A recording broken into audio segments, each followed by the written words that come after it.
Empower, support, love. That's true beauty.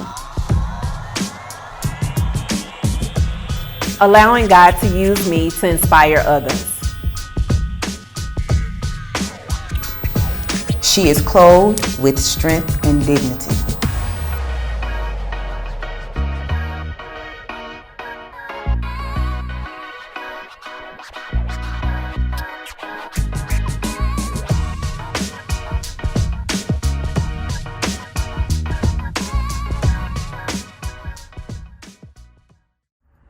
Welcome to Sister Sis. Hey, y'all. Did y'all miss us? Because we sure missed you.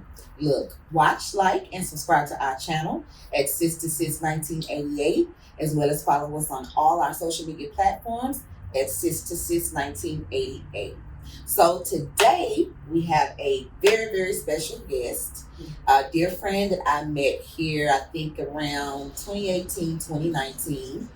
We were both agents for an life insurance firm. Her name is Miss Alexandria Batiste. Correct? Correct. All right. Miss Alex is going to tell us a little bit about herself, and then we're going to jump into the questions, but we have an exciting show today, so y'all tune in. Hi, Miss Alex. Hello, ladies. Hello. Well, thank you for coming to the show, first of all. Thank you for saying yes. The reason I asked you to come to the show, Alex, I don't think you think this of yourself, but you are a great person to talk with. Your rebuttals, your conversations, your points, it's lovely. So I thought that you would be a wonderful guest for the show. So thank you. Oh, sure. Thank you for coming and meeting my two best friends. I've been talking about you though for years. Really? I think you actually met Toya, but you hadn't met Calandra. So now they finally get the chance. I always called you Power to the People too. I never really called you Alex. Alex Power to the People. Alex, I call her Power to the People. Black Lives Matter, for real. I never hardly called you Alex. I always said Power to the People. So that's that. So I'm gonna let you go ahead and tell us about yourself. What's your name? Where you from? Okay. Well, my name is Alexandria Batiste. I was born and raised in Memphis, Tennessee. Okay. So that's my heart right there. Okay. Memphis 10. Okay. So, but I have like 3 homes, I call it. Memphis, and then after high school graduation, I went down to New Orleans to go to college at Xavier University. Okay. And so I have like my bachelor's in biology and all that good stuff. And then I decided I wanted to not really go into the medical field. I wanted to go behind the scenes, manufacturing. So that's what I do today as far as the QA manufacturing out here in Fort Worth. Okay, what's the name of that company again? Smith and Nephew. Smith and Nephew. Okay. Yeah. So we make like different ointments and creams that you use on wounds. Okay. To heal them and everything. So yeah, she's smart. So are you like in like the chem lab side of like the development? No. I go on the floor while it's being made and make sure that everyone is doing what they're supposed to do according to our records. They're following each step correctly. They're not lacking on anything. As far as creating the product. Right. So like quality assurance. Yeah, okay. They're not making any shortcuts or anything like that. Making sure the product looks how it's supposed to. Mm-hmm. Sounds exciting. Yeah. Easy. Yes. Okay. So, New Orleans or Fort Worth? As far as where I would choose? Yeah. Fort Worth. Okay. Because to me, as soon as I came out here, I just rolled the window down and just. Yes. It's like the air out here. It reminds me of home. Okay. I hear people say that though. Yes. Yeah, Fort Worth is really a lot like Memphis. Yes. It's like the way y'all talk. Yes. I fit right in. Yeah. Whereas in New Orleans, they talk fast, and I'm like, whoa, slow down. Yeah. Run it back. And they pronounce different too. Yes. And when I first came down there to New Orleans, I had a few people tell me, you talk slow. And I'm like, well, you talk fast. Yeah, right. Like seriously. Yeah. Okay. Well, again, Alice, thank you. We're going to go ahead and roll into our questions. Miss Toya's gonna ask you your question. Yes, ma'am. So we're gonna dig into your relationship a little bit. Okay. So how long have you been married? We've been married for 8 years, together for 11. Ooh, that's a long time. How did you guys meet? He'll probably tell a different story. I have to bring him next time. You with the babies. Oh, yeah. So we met. I was, you're in college and you're trying to be a hustler while you're in college. So one of my jobs that I had while I was in school, I worked overnight at Target. Okay. Backroom stocking. Mm-hmm. And he worked there as well. Mm-hmm. But he was like one of the not really senior managers. Like he had like a few years of experience working at a Target, whereas I'm just fresh in Target. Okay. So I would go to him for like tips and stuff like that. And plus he's a little bit taller than me, so I couldn't reach certain stuff. I'm like, hey, since you back here, can you, But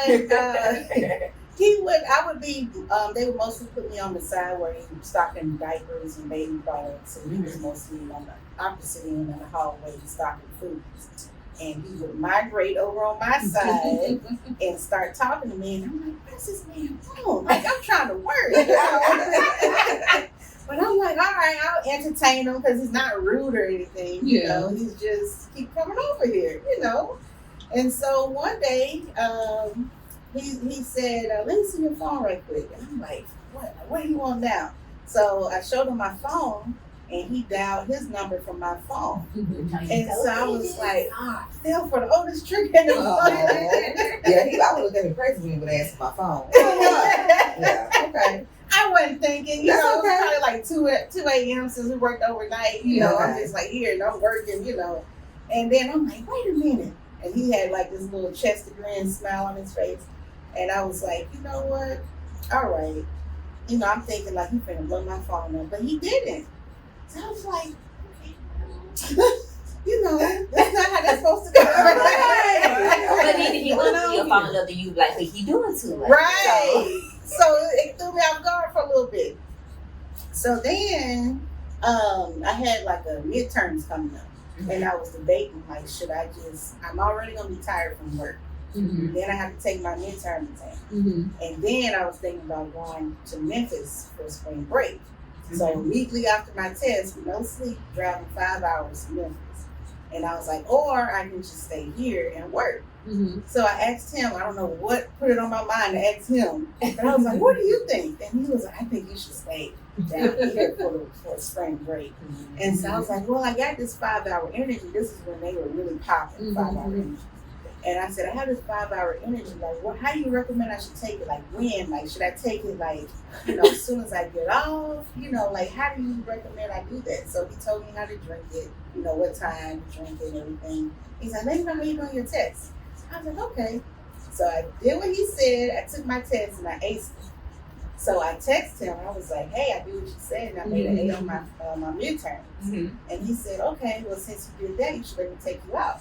And I was like, okay, see, I ain't doing nothing else, this week for spring break, So we went out and, guys I talked to in the past, I had to pick them up. I ended up having to pay, I was like, I'm not doing that again. So he picked me up this time. Mm-hmm. And then he had like a 2000 the Susie Rodeo. And I always loved that truck. Mm-hmm. So to see him pull up in a truck that I always loved, I was like, okay, I'm seeing some signs here. So I hopped in, but I remember like my mom drilled in my head, whenever you go on a date, always have enough for yourself, just in case you try to, skip out on the bill. Yeah. So at least you can pay for yourself. Yeah. So that's how I was sitting in the seat, like, okay, I'm gonna make sure I got enough for me. I'm gonna enjoy, I'm gonna entertain him because I don't have anything else to do this spring break. So we went bowling, and then we ate while we was at the bowling alley. Okay. Then we went to a lake. They have Lake Pontchartrain down there. Mm-hmm. And so we went over there. I forget what park it was over there that like connected to the lake. But we hung out over there, and then we started talking a lot about like growing up in his childhood and how he wanted me to meet his mom. And I'm like, already? That's the first date, And then, we had daiquiris and stuff because he was popular down there. Right. And then while we're like face to face talking, he steals a kiss. So I was like, okay, well, I kissed him back. This was a good first date. Yeah, I like that. Right. This is a good first date. And he's from New Orleans. He's from New Orleans. Okay. So I was like, okay, well, And from there, y'all just kept it going. we just kept it going. So when did you know he was the one? I knew he was the one because he would send me like the good morning text, always asking about how my day was. Okay. He didn't have any drama because I was dealt with baby mama drama and all that type of stuff. It was like just no drama. And it almost felt too good to be true. Okay. Yeah. I was like, he got good credit. His own. I know he working because I work with him. Yes. His own method of transportation. You know, I didn't have to give him gas money. Like that was awesome. Yes. And he was just, you know, had a good heart about him, and just like we connected, like the chemistry, our ways of thinking, the conversation, like, you know, how sometimes you'll be on the phone having a conversation and just feel like just that awkward silence, and you're like, okay, what else can we talk about? Yeah, But it's like we were able to keep it flowing, you know, like I never had that before. Yeah, It's like just real conversation. How long did you guys date before getting married? Well, so we dated about 2 years. We lived together before we got married. We actually moved in like 2 months into starting dating. Okay. So I didn't waste no time. And now, you know, looking back on it, I was like, man, we moved fast. But I kept saying, like, I'm just going to let it flow. Like, I'm not going to try to control it. You know, we're just going to let it flow how, you know, It was meant to. it was meant to flow. Okay. And it worked. It Obviously. Here we are. How many years later you said? 11 years Yes. later. It really, really. And I'm going to just say this. I'm going to add this in. See, like Alex, honey, if she wants to leave, no problems. Well, All right. she steps out. And it tells me a lot about what kind of husband she got. She got a good dude. Because Alex will leave in a second. All right. Next question. What has made your relationship successful? Communication Okay. is key. Plus, he looks good on the eyes. Hey, so we got to bring him on. Because I'm like, I need It something to look look at. You know how they say looks fade, but it's like I can look at his eyes even when we're like 80 years old and still like That's so just smile at him. sweet. Yeah. I'm gonna give you one of them. One day. Right. So, what factors in your relationship would you say help with the longevity of your relationship? Once we understood each other's love language, I think that helped, because it's like, okay, well, if my love language is acts of service, but his is like words of affirmation, I have to understand that and throw that in there. You know, it can't be all about me all the time. It can't be all about him all the time. We have to make sure we are on the same page across the board, making sure we both are satisfying the qualities that need to be satisfied for both parties. How long would you say it took you guys to figure that out? Ooh. Looking past the stubbornness of it all, I'd say about a couple of years. I would say, because it's like as you get older, like we met, I was like 21 going on 22, and he was 23 going on 24. So we were still young and extra stubborn, like extra stubborn. But as the years progress, that kind of sheds off, where you can finally like, okay, I don't want to, you know, think like this or do this, but okay. What was the aha moment for you guys? As far as Like when you said like finding love language and meeting up, you know, in the same place on that. I would say it just like a switch just went off. Okay. Like why am I being so difficult? Okay. Why are you being so difficult? Mm-hmm. Don't you know, like we actually had this conversation, like, don't you know it takes more energy to be upset than it is to be happy? Right. Like, you over there sweating and all, and all upset and angry and whatever for just stupid stuff, you know? Right. And you can just be happy, like just chill, relax, you know, understand things that you can't change and things that you can change. Yeah. How that saying goes, and know the difference. You Yes. know? Okay. So what do you do in moments when you want to quit, and how do you work through it? I pack my bags and then unpack. I'm just playing. You know, in the beginning stages, I was like, man, you know, forget him. You know, I can, you know, move on about myself. But then, like, I would call my friend, like one of my good friends, who's been with her man for like ever, and you know, tell her like what I'm thinking, what I'm going through, and she's like, let me ask you this. One thing she told me that stuck with me. She was like, if you leave him, would you miss him? And I was like, no, I wouldn't miss him. And so she's like, be honest. So I was like, yeah, I would. Like, you know, like, you think it's something better out there, but it's not. You know, like, especially when y'all click so well. Right. It's like how people say they want to see if the grass is greener. It's not. It's astroturf. You know? It's something with everybody. Yeah, it's something with everybody. So I want to stick with what I'm used to, what I'm comfortable, what feels right. Even though every moment is not going to be perfect. Right. You know, like the most of the moments are pretty good. Okay. So how do you guys keep it fun and spicy? You know, we're homebodies. So, and that's cool because it's like, it'll be weird if I'm a homebody and he likes to go out, and vice versa. So we're both homebodies, and he loves football. All teams, mostly, like his team is the Saints, because that's where he's from. But he'll watch every football game, even though he doesn't like that team. So I'll watch football with him. We watch like movies together. Like, I like a lot of Black love movies, so he'll take one for the team and watch them with me, and then we give each other's commentary and everything about it. So that's exciting for us. Okay. No, that's understood.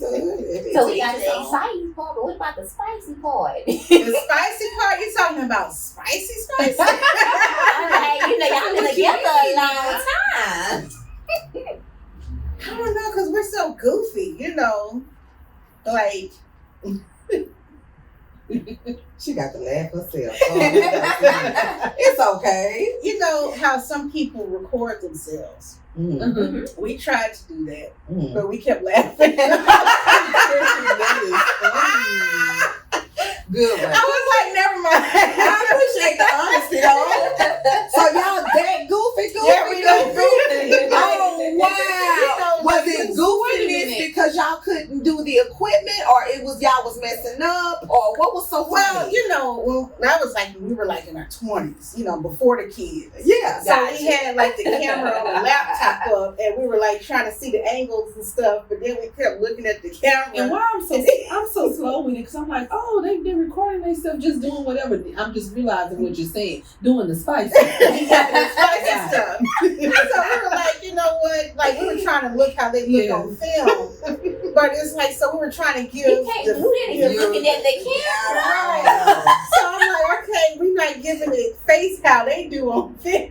You have to forget that it's there. But you know, people, and one thing I want to say, I watched it on YouTube.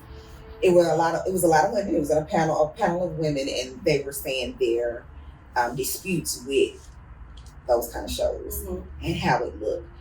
That's not really reality. It's really an over expectation. Really, the normal woman, I'm going to say the normal woman is not performing like that. Neither is the man. That's true. Right. So don't compare yourself. It's okay to add that into the spice, but don't try to judge. A lot of people judge that part of their life on whether or not they're even going to be serious with someone. Because if you're not doing these things, but if that's what you're watching and judging, it's not real. Yeah. So that's why I was asking, when y'all are laughing, are y'all laughing because y'all were messing up, or y'all was trying to? You see what I'm saying? What was so funny? Got you. But I think that was a fun moment, though. Yeah, that was great. That I wasn't successful, but Right, hey, it was yeah. fun. It was fun. Together. Right, it was fun. Okay. So, what advice would you give a woman on what to look out for to avoid the BS that goes on? You know, it's all about the eyes. Starts off with the eyes. My mom told me always stay away from folks with shifty eyes. And I was like, Mama, what's shifty eyes? And she was like, they got those beady eyes and they keep looking side to side. Like they can't look you in your eyes. And their eyes always looking everywhere else because they shifted. But in your face. But they're not looking like right, in your face. right. Okay. She was like, stay away from those people because something's off with them. And it has never failed me. And I stick to it. And I'm even teaching my kids, stay away from folks with shifty eyes. They say the eyes are the, what is this? The window to the soul. There you go. Because you can tell a lot about somebody By their eyes, yeah. That's true. Good job. And you have you can't miss my eyes. They biggest forever. Your friends too. Yeah, so I can't do too much with my eyes. I mean, I started folks, so I ain't never had problems with You do eyes. therapy. So that's never been a problem. She does. That's She how does, you read y'all. them, though. That's how you read That's them. what I be doing. I don't mean to stare. I'm just It's not like a asking creepy myself stare. She questions. just like that. You know, it's nothing. You know, whatever. But you know me. You met me. Yeah. You know, we'll have to take Linda what you said when you first went to my house. I already told you. What's that? Oh, it's not for. We can. Oh, We can do it on camera. It's not nothing like that. But she It was came. just a funny moment. It was really a funny moment. okay. She was bringing a check, Mm-hmm. and I came. She said I was fancy when I opened the door. Oh. I let her tell you. She I don't was know. fancy. Like, I think it was like a silk robe with the train on it. You know, she just floated to the Not door. with the train. And I have hundreds. I got quite a few robes. I don't even know the robes she's talking about It was because great. I grab whatever is in my reach. So I wasn't trying to come to the door like I'm a member of the Dynasty TV show, but that's what she got from me, and she said I was holding it all. Yeah, she had a clutch, like she was clutching some pearls. So I was just, hey. So, but before that, we had already been working together for a while. We trained together. You know what I'm saying? And so that's where, she the only person I talked to there. So. That is funny. Not the train though. Yeah, she was flowing. She was floating She to was the floating door. to the door. Just open the door all elegant. Welcome. Basically, that's what she said. All right. So, what advice would you give ladies that are waiting in their singleness? I would say be patient, enjoy your singleness, because once you are in a relationship, like simple stuff that you're just used to doing as a single person, you don't have to think about two people. Like if you go through a drive-through trying to get you something to eat, you're like, dang, let me call Bay and see if he's hungry. Yeah. So now that order just doubled. Right.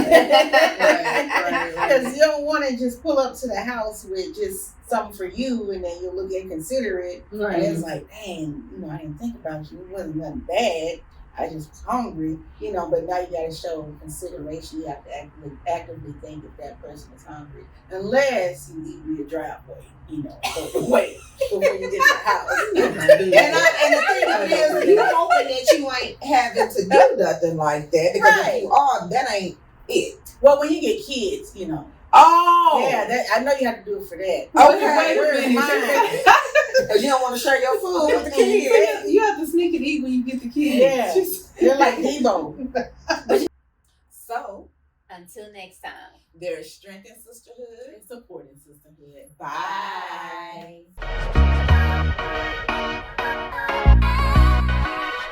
Bye.